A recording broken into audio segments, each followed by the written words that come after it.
How did ancient tribes survive winters so brutal that a modern person, wrapped in synthetic gear and standing beside a heater, would struggle to last a single night?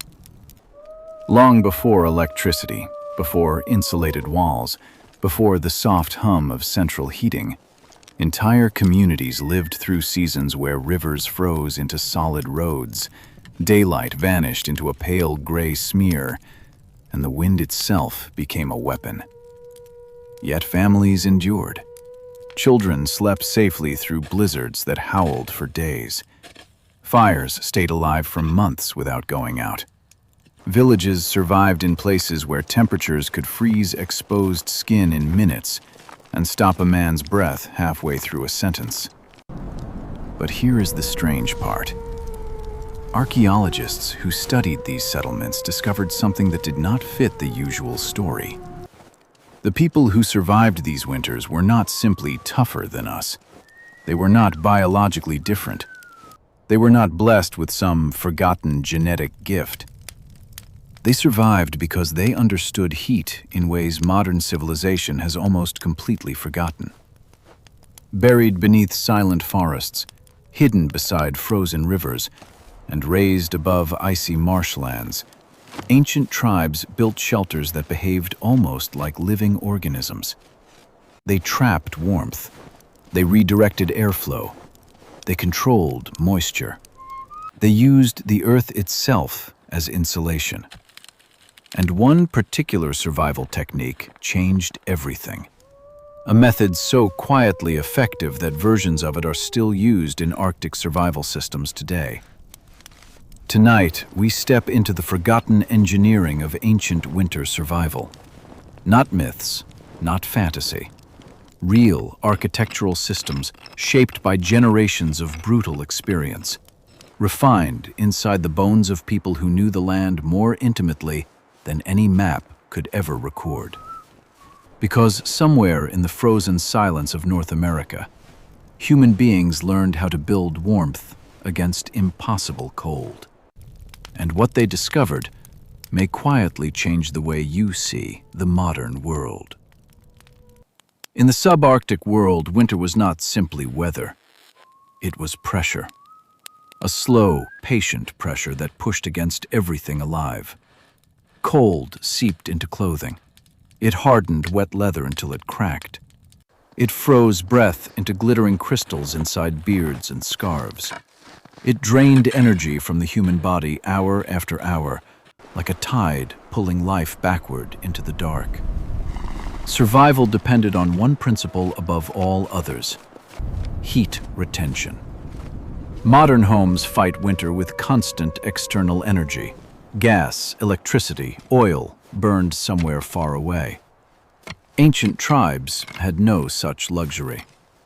Every fragment of warmth had to be defended, stored, and carefully released. The first step was choosing the right ground. Northern tribes often built winter shelters deep inside spruce forests, where dense walls of trees broke the freezing winds before they could reach the camp.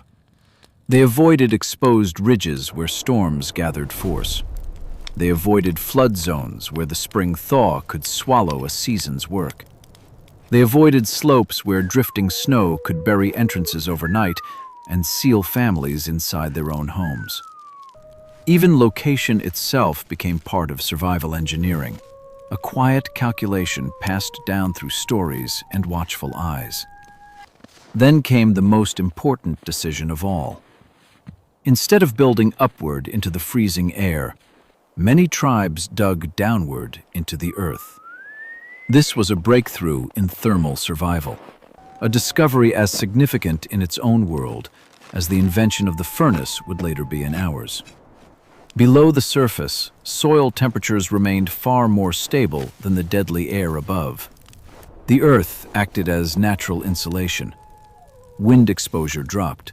Heat loss slowed dramatically.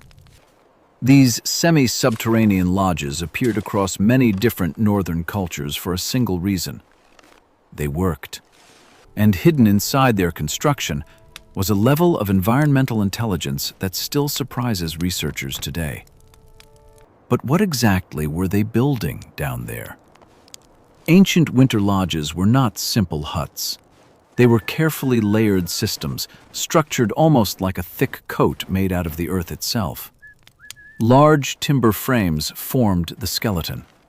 Over them came bark, moss, woven reeds, sod, and packed earth, each layer chosen for a precise thermal purpose. Moss trapped pockets of still air, the same principle modern insulation uses today.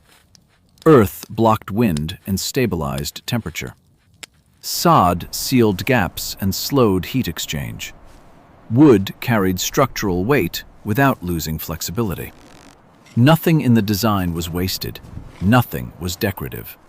Every material did a job that could not be done by anything else around it. But one detail mattered more than most modern people would ever guess: the entrance. Many winter shelters used long, low, tunnel-like entryways that seemed strange to outside observers. Crawling in felt awkward. The tunnels were cramped, sometimes dim, sometimes turning at sharp angles. Yet they solved a deadly problem. Hot air rises, cold air sinks. A direct doorway would let freezing outside air rush immediately into the living space, like opening a wound in the side of the home. The tunnel slowed that exchange. Cold air pooled low in the entryway. Precious warmth stayed trapped deeper inside, hovering above the sleeping platforms. In effect, these passages worked as primitive airlocks, designed not by engineers in laboratories, but by people who had buried too many loved ones not to learn. Inside, sleeping platforms were raised above the floor because the coldest air settled near the ground. Families slept higher, where temperatures stayed gentler through the long nights. Even the fire itself was managed differently than modern imagination suggests. Roaring flames burned through scarce fuel too quickly. Instead, many communities relied on steady coal beds, low smoke, long duration, quiet efficiency. Some groups heated stones at the edge of the fire and slipped them beneath sleeping furs to slowly release warmth through the night. Others layered animal hides together so that body heat itself became part of the shelter. Every choice reduced energy loss. Because in deep winter, wasted heat was not just an inconvenience. It was the slow shape of death. Yet warmth alone could never save them. A sealed lodge without airflow became something worse than the cold outside. Smoke inhalation, moisture buildup, carbon monoxide rising silently in the dark, rot in the walls, sickness in the lungs. So ancient builders developed surprisingly sophisticated ventilation systems, far more thoughtful than their critics ever realized. Roof vents allowed smoke to escape while minimizing precious heat loss. Some communities used bark flaps or layered coverings that could be adjusted depending on wind direction, opened a little when storms shifted, closed tighter as the night deepened. Others positioned their fires carefully beneath controlled openings so that rising smoke pulled itself out before it could choke the air. This balancing act was critical, almost spiritual. Too much ventilation lost heat. Too little trapped poison inside. And moisture, often forgotten in modern survival stories, was just as dangerous as the freezing cold.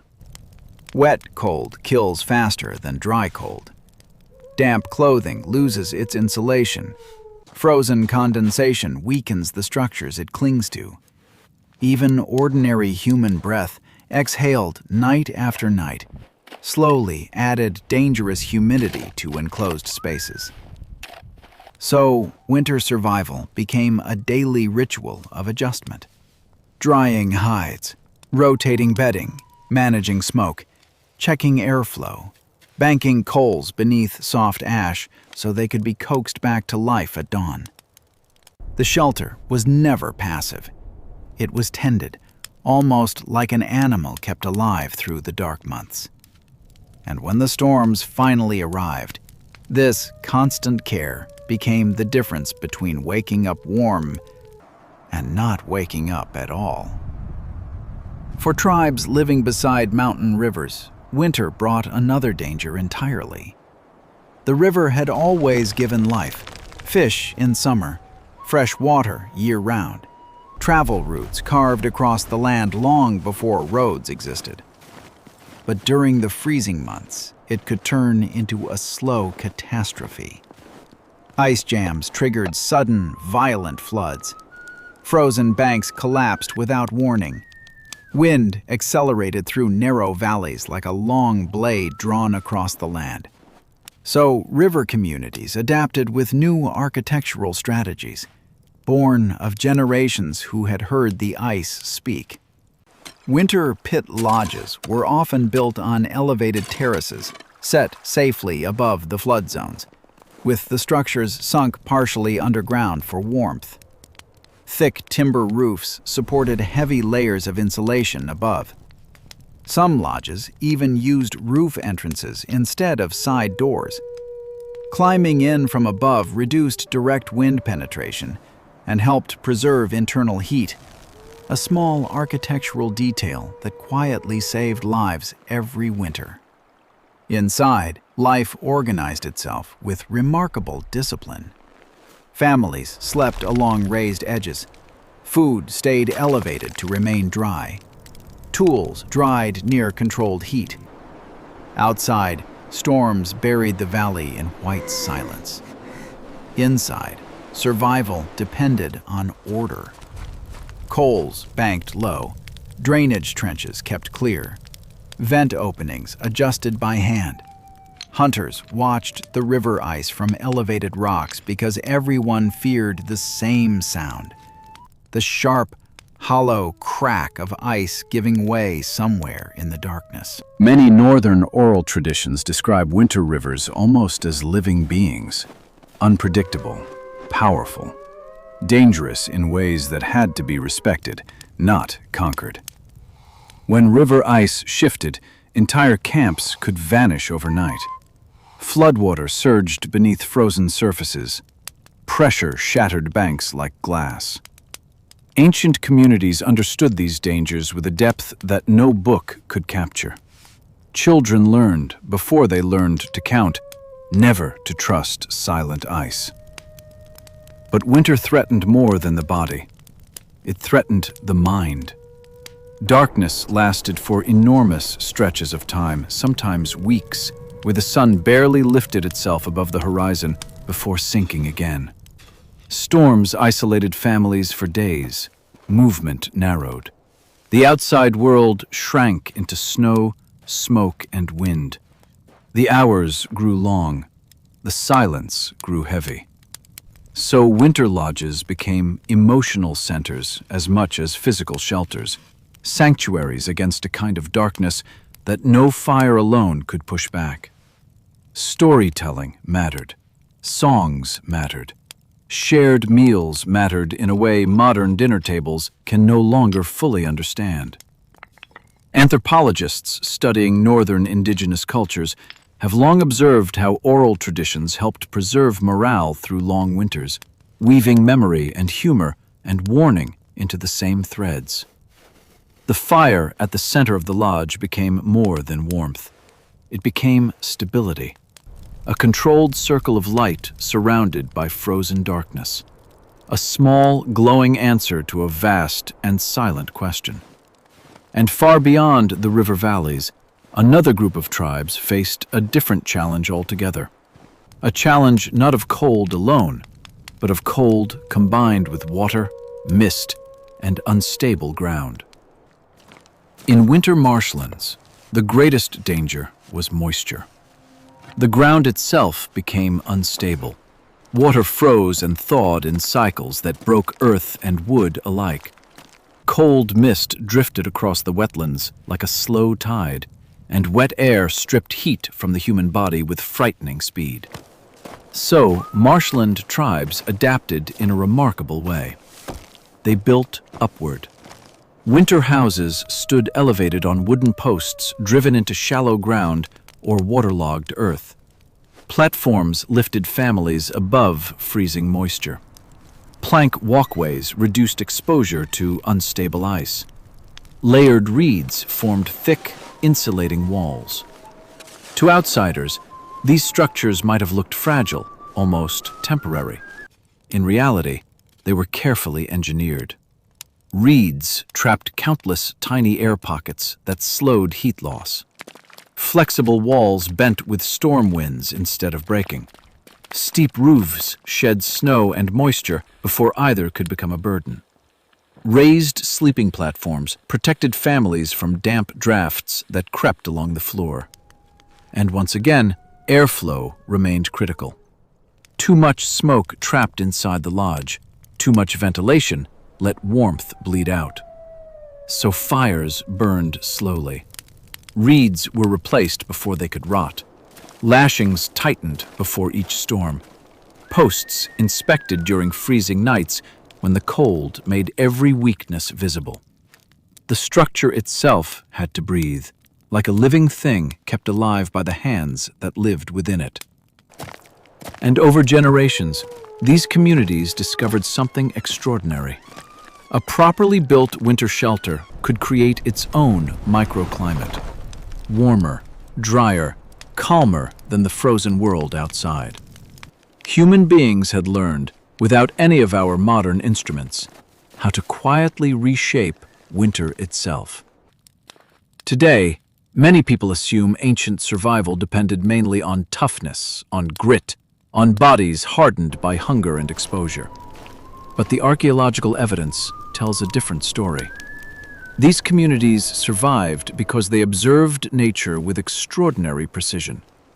They studied airflow, snow behavior, ground temperature, the sound of ice, animal movement, wind direction, the slow patterns of moisture. And then, across countless generations, they translated those observations into architecture. Modern cold weather engineering still uses many of the same principles. Thermal layering, passive insulation, low wind exposure, heat retention, controlled ventilation, moisture management. Even snow itself can become an insulator when used correctly. Ancient tribes understood these things without laboratories, without industrial technology, without the language of modern physics. They learned by paying attention. They learned by surviving. And perhaps most importantly, they understood something modern society quietly forgets. Nature was never separate from human survival. It was part of the system. Earth became insulation. Moss became sealing. Stone stored heat. Trees blocked wind. Hides trapped warmth. Every material belonged to the environment around it, and the shelter belonged to the land that surrounded the shelter. Imagine growing up inside one of these lodges. Outside, temperatures plunge far below freezing. Snow presses heavily against the roof. The wind moves through the trees like distant waves, crashing somewhere beyond the world. Inside, the fire glows softly beneath drifting smoke. Someone repairs tools nearby. An elder speaks slowly, telling a story everyone has heard before and still wants to hear again. Children sleep beneath layered furs, breathing slow and warm. This was not temporary survival. This was daily life. Winter shaped everything: movement, food, clothing, responsibility, community. Children learned early that small mistakes carried real consequences. Wet gloves mattered. Loose coverings mattered. Forgetting to protect the embers mattered. But winter also strengthened communities in ways summer rarely could. Families stayed close together for long periods. Knowledge passed directly between generations, hand to hand, voice to voice. And despite the hardship, these were not joyless worlds. There was laughter inside those lodges. There was music, ceremony, games, stories told until the embers burned low. The lodge protected more than bodies. It protected culture itself. Because without these shelters, countless traditions would never have survived long enough to reach the modern world. The fire that warmed a child also carried the memory of a people.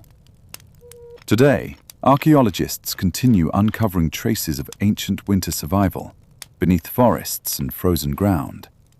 Charcoal layers, post holes, collapsed roof beams, storage pits, burned stone. To some people, these remains look silent, but they are not silent. They are evidence of something extraordinary. A low tunnel entrance meant someone understood how heat escapes. A raised sleeping platform meant someone noticed where cold air settles. Layered reeds meant someone discovered the secret of trapped air. A roof vent meant someone learned exactly how smoke behaves. Every feature carried memory. Every structure carried survival. And maybe that is the real answer to the question we began with. How did ancient tribes survive winters that should have killed them? Not through brute force, not through fearlessness, not through luck. They survived because they listened. To the wind, to the rivers, to the snow, to the fire, to the land itself. And through that listening, they created warmth inside a frozen world, a quiet circle of light pressed against the great dark of winter. If you found yourself drawn into this journey through forgotten survival systems and ancient human resilience, subscribe to Shadows of Valhalla for more cinematic explorations into lost engineering, hidden history, and the quiet intelligence of ancient civilizations. Because sometimes, the greatest human achievements were not built in massive cities of stone. Sometimes, they burned quietly beneath the snow, in small fires tended by patient hands, where life kept living through the longest nights the world has ever known.